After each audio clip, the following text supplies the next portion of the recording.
I'm a talk show host, researcher, lecturer, writer, and historian.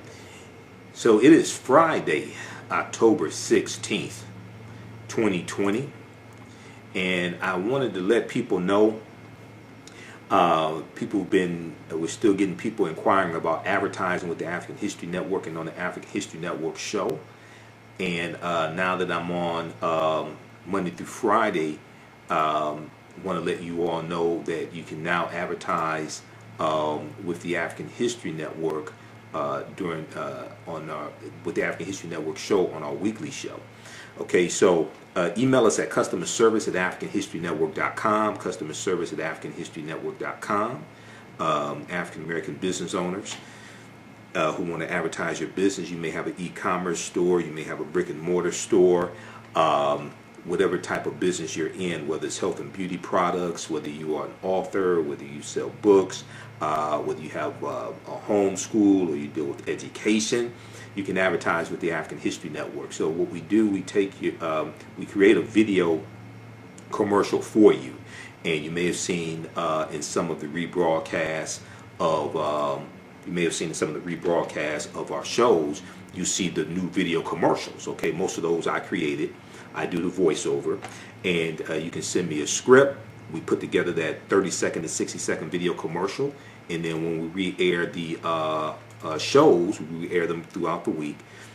People see your commercial. This helps promote you. We also upload the video commercial to our Facebook fan page, the African History Network, and then also on our YouTube channel, Michael Imhotep, Imhotep.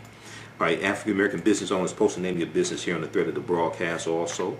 And email us at customerservice@africanhistorynetwork.com, customerservice@africanhistorynetwork.com, and we'll let you know how you can advertise with the African History Network. We can get you up and running today.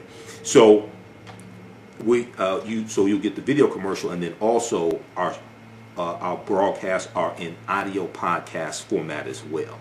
So we're on 9 different audio podcast platforms. We're on Blog Talk Radio, iTunes, iHeartRadio, Stitcher, Castbox, Acast, TuneIn. So when people listen to the audio podcast of these broadcasts, they'll hear your audio commercial as well. Okay, so you may have an upcoming conference or a virtual conference. I know, I usually speak out of state once a month or something like that. All that's been basically canceled, but people are having virtual conferences. You may have a virtual conference that you want to promote. You may have a restaurant, catering business. You may sell African jewelry, African clothing, African garb, etc. T-shirt company. Email us at customerservice@africanhistorynetwork.com. Now, a lot of people oftentimes say, well, when we look at other ethnic groups and races of people, we look at Arabs and Chaldeans and things like this. They have and Asians, they have a history of entrepreneurship. Okay, well, when we study our history, African people, we have a history of entrepreneurship as well. And when we look at the first economies, when we look at the great African civilizations that we love to talk about, whether we talk about ancient Kemet or ancient Egypt, whether we talk about Ta-Nehesi or Nubia or Ta-Seti, if we talk about Ethiopia or Abyssinia, we talk about Great Zimbabwe, things like this. We go into West Africa and we deal with Ghana, Songhai, and Mali. When we deal with these great African nations in these societies, we're going to see that they have some type of economic system. We're going to see they're engaging in commerce, they're engaging in trade. They usually have some type of African marketplace as well, okay? And we see that they're going to have control of land. They are involved in agriculture. They're growing their own food. They're not relying upon Asians and Arabs and Chaldeans to feed them, okay? They may engage in commerce and trade with other ethnic groups, other races of people, but they have control of land. They are engaged in agriculture. They have mineral wealth. There's an economy, and there's some type of government system. There's some type of structure as well. When we look at these great African societies, we see this. So in all actuality, we know that African people are the first farmers. We're the first entrepreneurs as well. that's in our history. But even in this country, we have a deep, rich history of entrepreneurship. We have the co-ops, the cooperatives. Dr. Jessica Gordon Nimhard is the author of the book Collective Courage. Collective Courage. And Dr. Jessica Gordon Nimhard is the author of the book Collective Courage.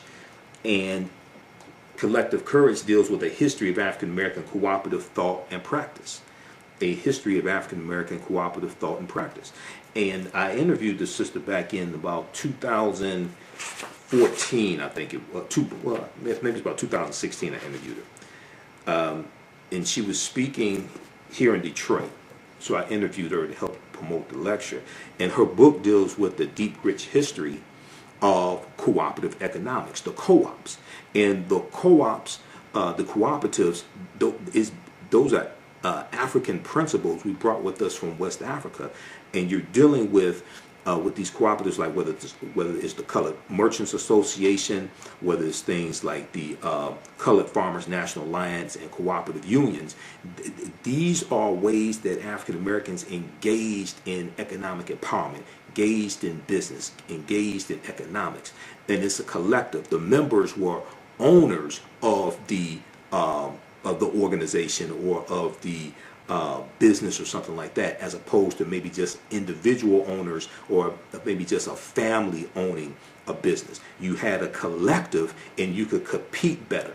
You could, the owners shared in the profits. It was more beneficial as opposed to the capitalism that we're taught, or it gets dressed up as black capitalism, etc. And what happened was a lot of African Americans went to white business schools, or they went to business schools at HBCUs that taught white business principles, and we then brought those white business principles back to the African American community, okay, and tried to use them. And for the most part, for the community in general, they don't work like the cooperatives did. They may work for your family, they may work for you individually, but the cooperatives were different. So when we look at things like the Colored Merchants Association, right? The Colored Merchants Association was created right around 1928, 1929. It comes out of the National Negro Business League. And this was an association of African American grocery store owners, so that they could work together, pool their resources together, learn marketing tactics, learn better accounting principles, buy in bulk so they get a lower economies of scale and better economies of scale, and they could better compete against the chain stores, the growing number of chain stores, the Kresge's and the Woolworths and A&P, things like this. This is the Colored Merchants Association that comes out of the National Negro Business League, and that National Negro Business League was founded by Booker T. Washington, okay, right around 1900. All right, so we have a deep, rich history of these co-ops. When we look at things like the Colored Farmers National Alliance and Cooperative Union, this was founded in 1886 in Texas. Okay, 1886 in Texas. It only lasts 5 years, but they grow to about 1.2 million members. Okay. Now, a lot of people haven't heard about this because oftentimes when we deal with this history, the cooperatives, the co-ops are left out. We have things like the Free African Society of 1787. We're going to have, even when we go back to slavery, we're going to have many cooperatives that are helping buy people out of slavery, helping pay for burial costs, etc. You know, we were doing crowdfunding before it was called crowdfunding. This is all in our history. These are all principles. So when you hear me talk about Dr. Leonard Jeffries and Professor James Small, two of my teachers, and when they teach, they talk about the pyramid principle.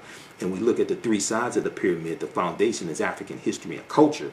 And it's African history and culture that gives us our VIPs, our values, our interests, and our principles. And this gives us a cultural paradigm that we see reality through. And then this helps define reality for us. And then the two sides of the pyramid are economic empowerment and political empowerment. Well, your history and culture influences how you engage into those economics. Okay, are you dealing with economic empowerment, engaging in economics from a cultural perspective, or are you dealing with it from a perspective that has been imposed upon you? Yes, we do. Yes, we live in a capitalistic society, but how do we engage in that capitalistic society? So when we look at the Colored Farmers National Alliance and Cooperative, they were formed in 1886 in Texas, despite the fact that both African American and white farmers faced great difficulties due to the rising price of farming and the decreasing profits that were coming from farming. The protective organization known as the Southern Farmers Alliance did not allow African American farmers to join. So a group of African American farmers decided to organize their own alliance to fill their need.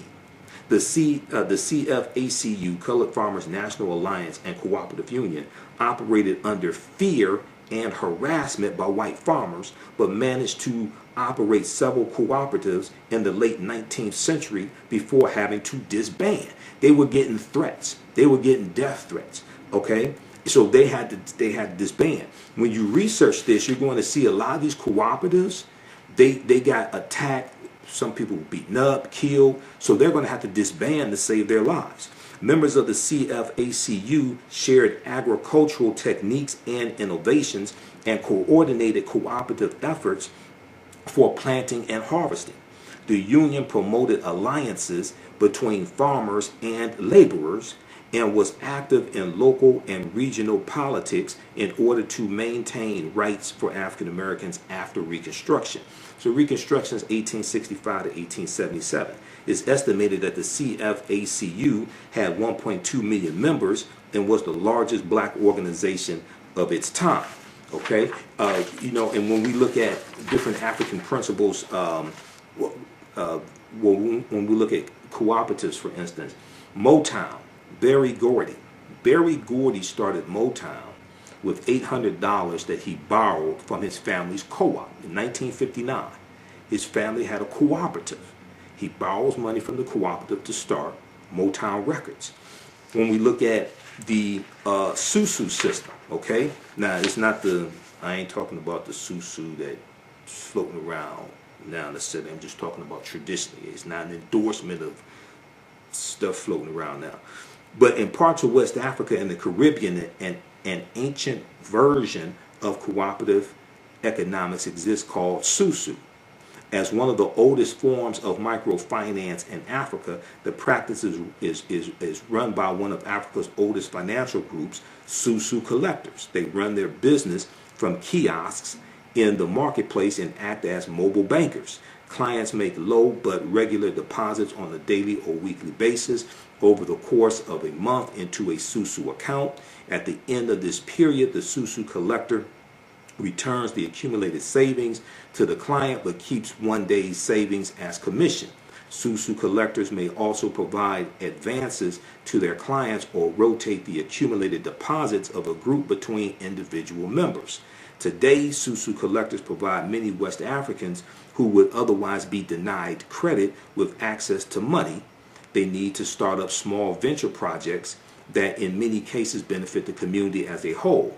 In the United States, black immigrants from the Caribbean have enjoyed one of the highest economic growth rates using a form of the Susu and leveraging this practice to establish successful credit unions. So when we look at credit unions are one of the most well-known forms of a cooperative, because when you belong to a credit union, you are a member as opposed to a bank. You are a member, okay? So you as opposed to just somebody who has an account with the credit union, as opposed to somebody who has an account with a bank. With a credit union, you are actually a member, okay? So it's different. A credit union is a form of a cooperative as well. AtlantaBlackStar.com has a good article from 2013, 5 historic examples of cooperative economics, Ujamaa, that advance the black community. And then also check out this book here, Collective Courage, A History of African American Cooperative Economic Thought and Practice from Dr. Jessica Gordon Nemhard. Okay, so check your local African American business, local African American bookstore for that book. But oftentimes when I hear, not my degrees in business administration with a major in marketing from Wayne State University here in Detroit, a lot of times, when I've done business consulting for 7 years, I managed African American companies. We had contracts with City of Detroit, County of Wayne, State of Michigan, and in teaching entrepreneurship, a lot of times people don't know. A lot of times African Americans don't know our deep, rich history in economic empowerment, entrepreneurship, and principles we brought with us from Africa here as well, but don't even understand what we were actually doing during slavery. Okay, and then during Reconstruction. So we have a deep, rich history of this. So once again, you can email us at customerservice@africanhistorynetwork.com, customerservice@africanhistorynetwork.com, African American business owners. You can advertise with the African History Network on the African History Network show. We're on Monday through Fridays now, and then what we do, we take your 30-second and 60-second video commercial, and I'll create a video commercial for you. So when you see some of the rebroadcasts of our shows, you see the video commercials in there. Black History Mobile Museum 101 is one of them. A lot of those video commercials, I'm the one that puts them together. I do the voiceover. You send me a script, we put that together, and then when we re-air these broadcasts, you see those commercials in there. And then also in the audio podcast format of our broadcast, we'll have your audio commercial in there as well. Okay, so we're on 9 different audio podcast platforms: iHeartRadio, FM Player, TuneIn, iTunes, Blog Talk Radio. So if you are African American book author, if you have a bookstore, whether you have a brick and mortar store or a e-commerce store, if you sell health and beauty products, clothing, African garb, or whether regular clothing, if you sell athletic gear, shoes, okay, you have a fitness website, if you have an upcoming conference or event, virtual conference, etc., we can help you market that at the African History Network. Email us at customerservice@africanhistorynetwork.com, customerservice@africanhistorynetwork.com. Also follow us on our Facebook fan page, The African History Network, The African History Network, and turn on notifications so you know when we go live. Follow us on our YouTube channel, Michael Imhotep, IMHOTEP, on YouTube as well. And check out this information dealing with the cooperatives, but also understanding our history when it comes to entrepreneurship and economic empowerment. That's always been part of the of our movements, okay? Whether we talk about Marcus Garvey, even when we talk about the Civil Rights Movement, that is the cooperatives were part of the Civil Rights Movement. It's just not talked about a lot when they retell the story. They oftentimes they just talk about marching and sitting in and different things like this. But there was an economic component to the Civil Rights Movement as well. And actually, if you look at this article from Vice.com, Vice.com, how black co-ops can fight institutional racism. How black co-ops can fight institutional racism. It's an interview with Dr. Jessica Gordon Nemhard, and on page 6 of the article, the question was asked by the interviewer: what role has cooperative economics played in black communities in the U.S.? And she responded, African Americans have engaged in some form of collective economics throughout our entire history in America. Sometimes it was tilling kitchen gardens on Sundays when we weren't working as enslaved people and sharing the produce. Sometimes it was putting in dues to bury loved ones. By the 1700s and 1800s, we had more formalized systems of collective economics that were more enterprise driven, like insurance companies and collective farming. Eventually, we had collective grocery stores, like going back to the Colored Merchants Association in 1928, 1929. Okay, it was a cooperative of African American grocery store owners. Eventually, we had collective grocery stores, credit unions, and health care. Europeans eventually recognized the model around 1844, and it formally came to the U.S. African Americans then started forming official co-ops in the 1860s and 1870s. Okay, so Civil War is 1861 to 1865. 13th Amendment is ratified December 6, 1865. 1865, 1877, you have this period of time called Reconstruction, when putting the Union back together, rebuilding the South that was devastated because of the Civil War. And then we have the 14th Amendment, where we have the Civil Rights Act of 1866, which is giving rights to African Americans. The 14th Amendment of 1868, which gives citizenship. The 15th Amendment of 1870, which guarantees the right to vote to African American men, not women, but African American men. Okay, so you have this period of time. You have the Force Acts, F-O-R-C-E, the Force Acts of the 1870s, like the Ku Klux Klan Act of 1871, which is a federal law that is designed to really attack the Klan. Okay, and there's the Ku Klux Klan Act of 1871. So you have all this taking place. You have African Americans owning land, acquiring land. You have us winning seats in Congress. Most of them in the House of Representatives.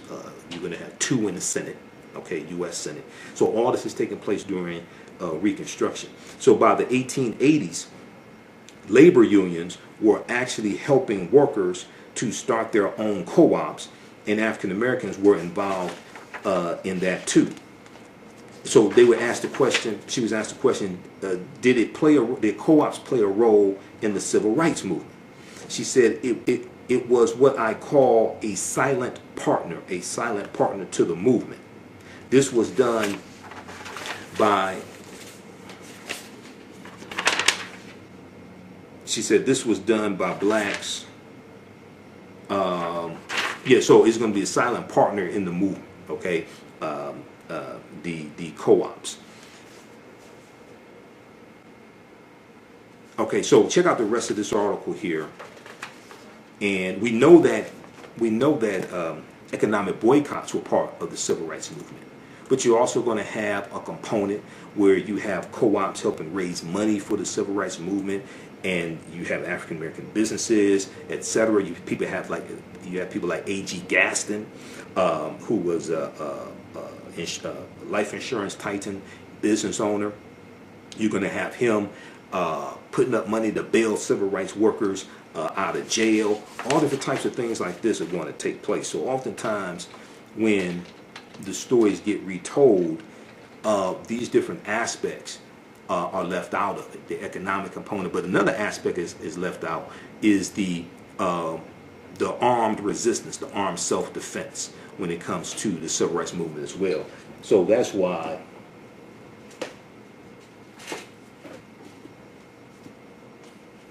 this book here is so important, and also the book by the Deacons for Defense. That's why this book right here by Professor Charles E. Cobb Jr. is so important. This nonviolent stuff that gets you killed, how guns made the civil rights movement possible.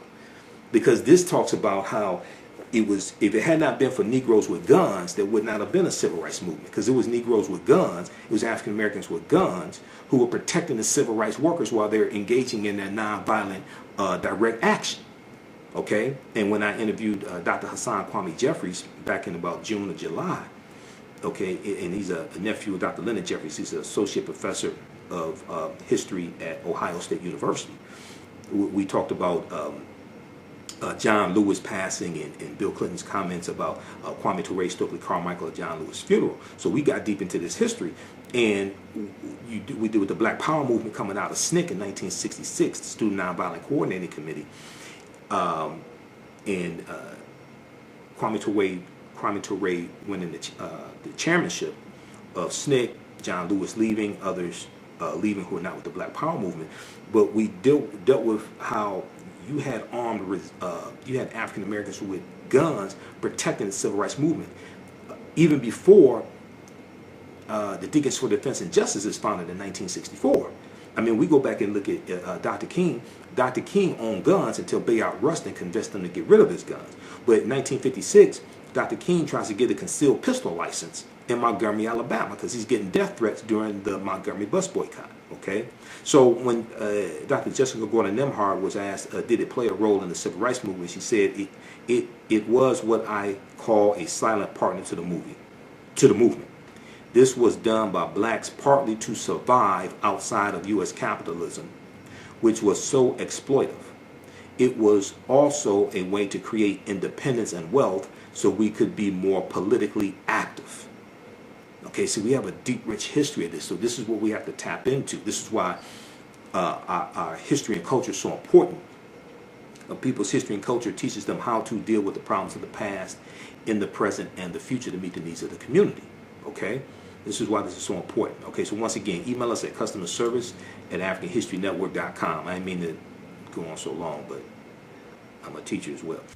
For 25 years, the Black History 101 Mobile Museum has carried on the rich legacy of the Black Museum movement in America by showcasing original artifacts of the Black experience at colleges, universities, K-12 schools, corporations, libraries, conferences, and cultural events, making it the most traversed Black History mobile exhibit in American history. Dr. Khalid El Hakim is the founder of the Black History 101 Mobile Museum, and he is a highly sought-after public speaker on topics of Black history, social studies, education, museum studies, hip-hop, and race relations. Dr. Khalid was named among the change makers for NBC Universal's Erase the Hate campaign and listed as one of the 100 men of distinction for Black enterprise. He recently founded the Michigan Hip Hop Archive on the campus of Western Michigan University. The Black History 101 Mobile Museum is currently scheduling in-person and virtual exhibits nationwide. For more information, please contact Dr. Khalid Al Hakim directly at 313-645-4197, 313-645-4197, or visit their website at blackhistorymobilemuseum.com. That's blackhistorymobilemuseum.com. You can also email him at bhistory101@yahoo.com, bhistory101@yahoo.com. Ya Rule is a line of African print-inspired apparel catered to the Black community.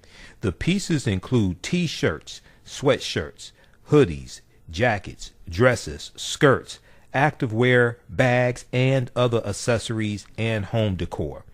This brand offers a revived way for men and women to wear their Black pride and honor their African heritage anywhere at any time. This apparel line is for anyone, whether you are working in the corporate world, are an entrepreneur, or an artist. Their selection will allow you to casually let your pride shine or dress it up as wanted. It is for those who have already embraced African fabrics and for those who are just getting introduced to them. Reclaim and experience a part of our culture with rich and colorful African prints. The clothing line and the accessories are available right now starting at $17.99. For more information on the new items and accessories, visit yayarule.com. Email us at customerservice@AfricanHistoryNetwork.com, customerservice@AfricanHistoryNetwork.com. Post the name of your African American owned business here. We've got shops or Be Glam. Okay, shops or BeGlam.com. That's Lanisha. We've got, let's see here, what we have here.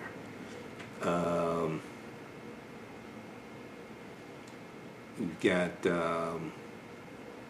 okay, we've got Patrick, Tamiko, okay, we've got Joe. Yeah, email us at customerservice@AfricanHistoryNetwork.com. Okay, we've got, who else we have here? I'm looking at the names of some of your businesses.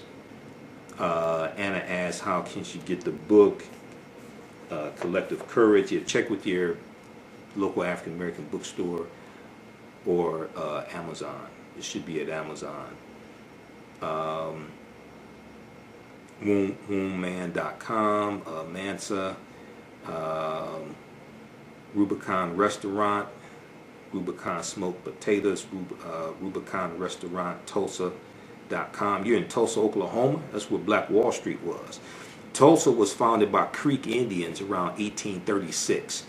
The Creek Indians, the Choctaw, Chickasaw, Creek, Cherokee, and Seminole Indians got pushed off their land in southeastern United States, areas like Georgia and Alabama, because of the Indian Removal Act of 1830, signed into law by President Andrew Jackson, which is the favorite president of this first Russian president of the United States, Donald John Trump.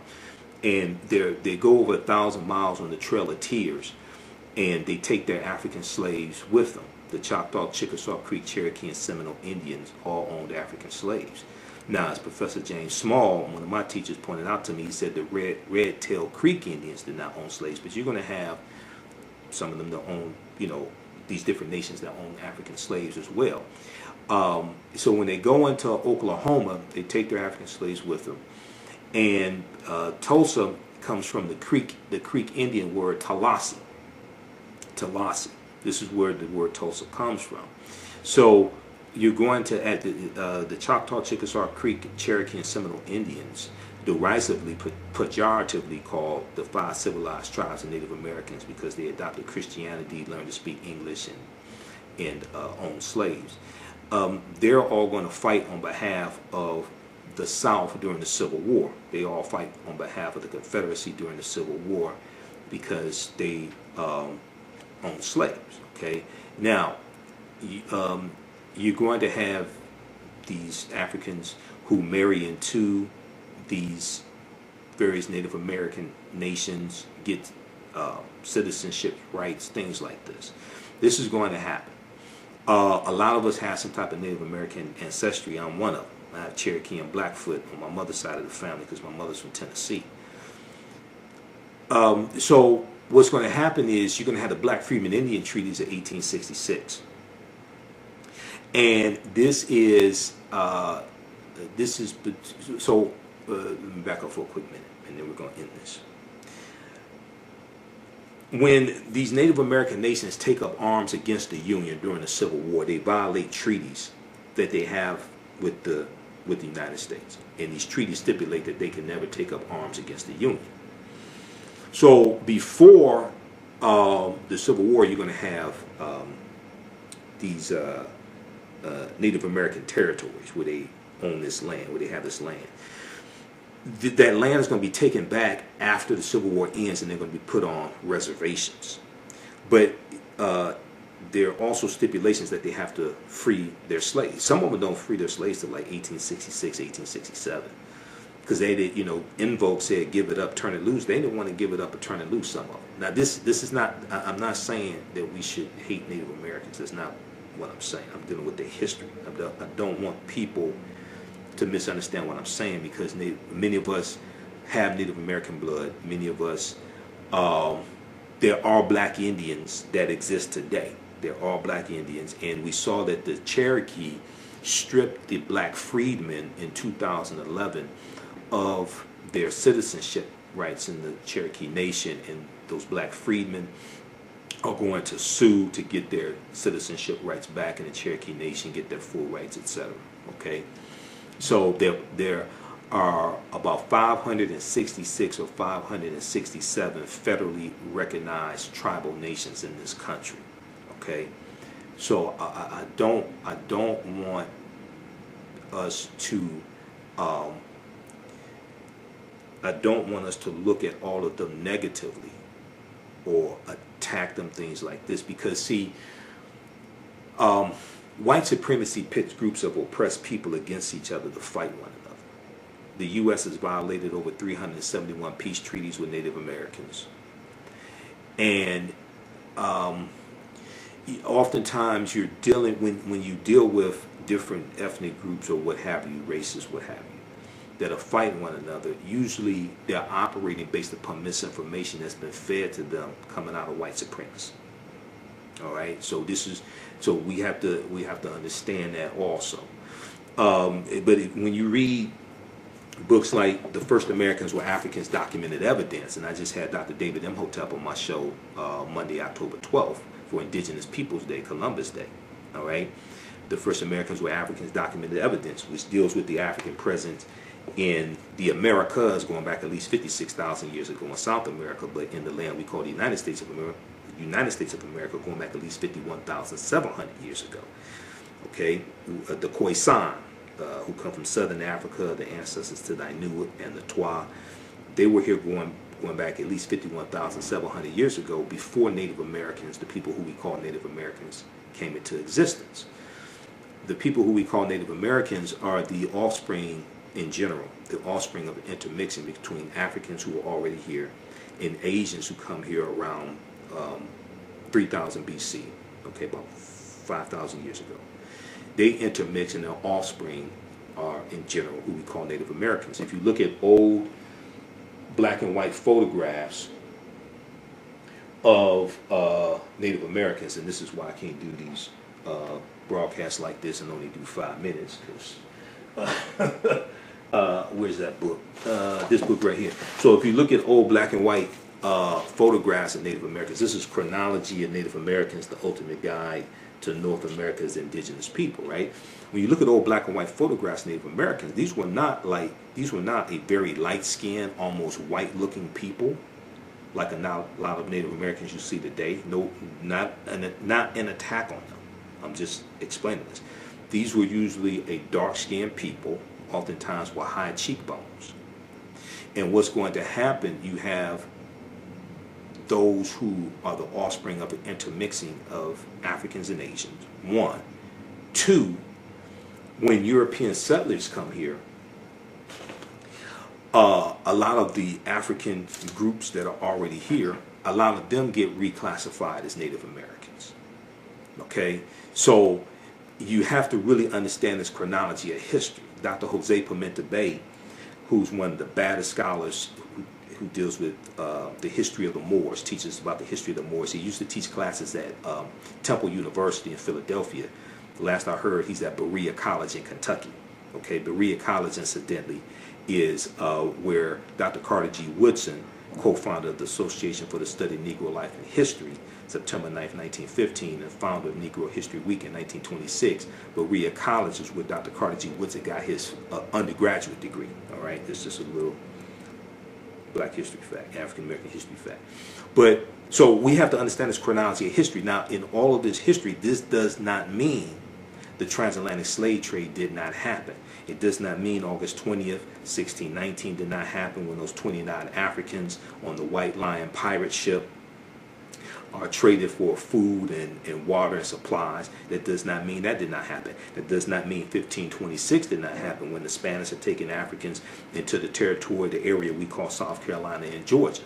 And they're enslaving them. Those Africans are going to overthrow their oppressors, and they're going to disappear, run away to join Native Americans. That doesn't mean 1526 did not happen. That does not mean 1513 did not happen when a West African born in West Africa around 1480 named Juan Garrido comes into Florida with Juan Ponce de Leon, the Spanish conquistador. He was African. That's probably the first person of African descent that we know of by name. Okay, even Dr. Henry Louis Skip the Truth Gates talks about Juan Garrido. He talks about Juan Garrido in where's Gates' book? You gotta bear with me. Okay, so I got like 5 stacks of articles in file folders to my left, and I got 7 stacks of books to my right. So you just gotta bear with me. But in Gates' book of African Americans, Many Rivers to Cross, he talks about Juan Garrido. Okay, in the I'll show it to you. This book right here. Actually, 2 books. Okay, so the African Americans, Many Rivers to Cross. In 2012, Gates did this, I think, a 6-part series on PBS. This is the companion book to that PBS series. Okay, and he talks about Juan Garrido in here. It's page, I think it's in the introduction. And just bear with me, I really did not plan to be on this long. I got a lot of work to do. Page 4. Page 4. He's showing Juan Garrido and Juan Ponce de Leon. Okay? So, and then also in Gates' book, 100 Amazing Facts About the Negro. And Gates does do some good research. Now, there's some flaws when he talks about African involvement in the transatlantic slave trade, but I've read dozens of Gates articles. He does do some good research. Ancient African history is not his forte, though, you know. But this one right here, he talks about Juan Garrido in here as well, 100 Amazing Facts About the Negro. So, we have to understand the history. We have to understand it chronologically. We have to understand it chronologically. Okay? African people migrate at different times for different reasons. It could be voluntarily, it could be forced, etc. So just because African people were here for tens of thousands of years, that doesn't mean that doesn't mean we weren't brought here as captives also. You have to understand the chronology of like the last 50,000 years of history as opposed to just the last 500 years of history. All right? Okay, so that's going to be it now. Okay. Also, if you like this type of information, you can donate to the African History Network. $ the AHN Show through Cash App. $ the AHN Show through Cash App. So that helps finance the research, helps us keep doing our Sunday night show. We're still on Sundays, 9 p.m. to 11 p.m. Eastern Standard Time on 9-10 a.m. Superstation WFDF in Detroit. Now we're on Monday through Friday, also 11 p.m. to midnight as well. So now I'm doing 6 days of radio a week. Okay, I'm doing 6 days of broadcast a week. All right, so email us customer service at AfricanHistoryNetwork.com. We'll get you up and running right away. And the other thing is, if there's a situation where you say, well, look, I want to take advantage of this because we have limited inventory, we have limited space. If it's a situation where you say, okay, well, look, I want to take advantage of this to lock in my ad space, but I won't be ready to advertise for a month, or I won't be ready to advertise till December or something like that. That's fine also. Still email us. We'll get you locked in. All right. Okay, so remember, at the African History Network, we focus on educating, empowering, and inspiring people of African descent throughout the diaspora and around the world. Because right now it's correct wrong behavior. What you do for yourself, what you do to yourself, and what you allow other people to do to you and get away with is based upon what you think about yourself.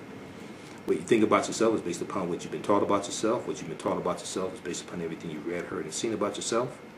Remember, right now it's correct wrong behavior. It's not over till we win. Wakanda forever. Talk to you next time. Peace.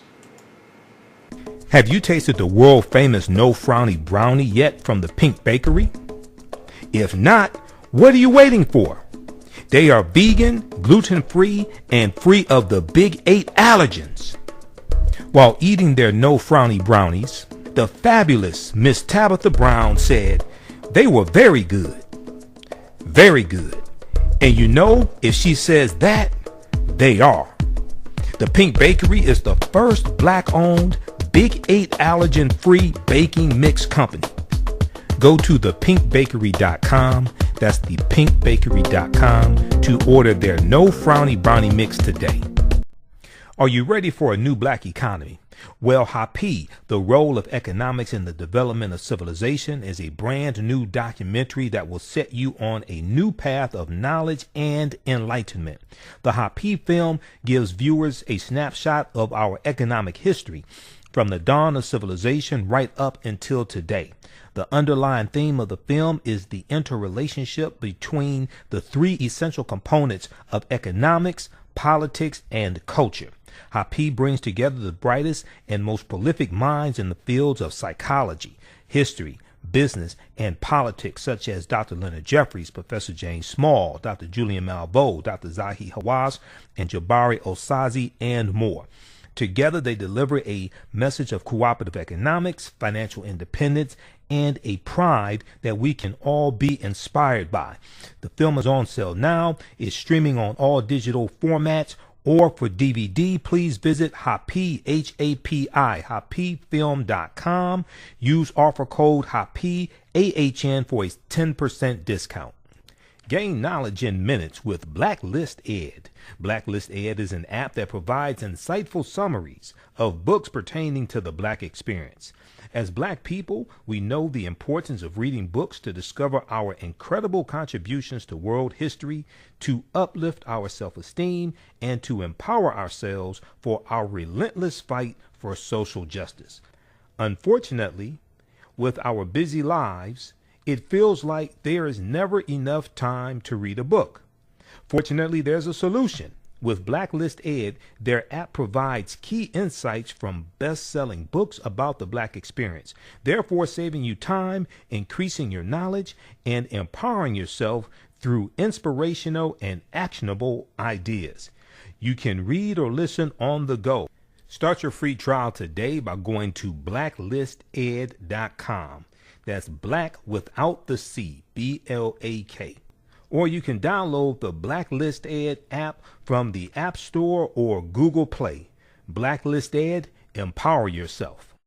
Revitalizing, restorative, indulgent, essential. Crea's Love Butter Raw Shea Butter Collection. How do we know if our skin products are truly delivering all of the health benefits they should? Crea's Love Butter is a thoughtful combination of hand-selected ingredients designed to enhance the level of your skin's health. Crea's Love Butter is an ideal gift for health-conscious loved ones and is a pleasure to both give and receive. They've harnessed the restorative powers of raw shea butter and infused it with their love and passion for revitalizing skin that you will undoubtedly feel from the first use. Visit their website today, creaslovebutter.com. CREAS, creaslovebutter.com. Put your skin in the game. Yaya Rule is a line of African print-inspired apparel catered to the Black community. The pieces include t-shirts, sweatshirts, hoodies, jackets, dresses, skirts, activewear, bags, and other accessories and home decor. This brand offers a revived way for men and women to wear their Black pride and honor their African heritage anywhere at any time. This apparel line is for anyone, whether you are working in the corporate world, are an entrepreneur, or an artist. Their selection will allow you to casually let your pride shine or dress it up as wanted. It is for those who have already embraced African fabrics and for those who are just getting introduced to them. Reclaim and experience a part of our culture with rich and colorful African prints. The clothing line and the accessories are available right now starting at $17.99. For more information on the new items and accessories, visit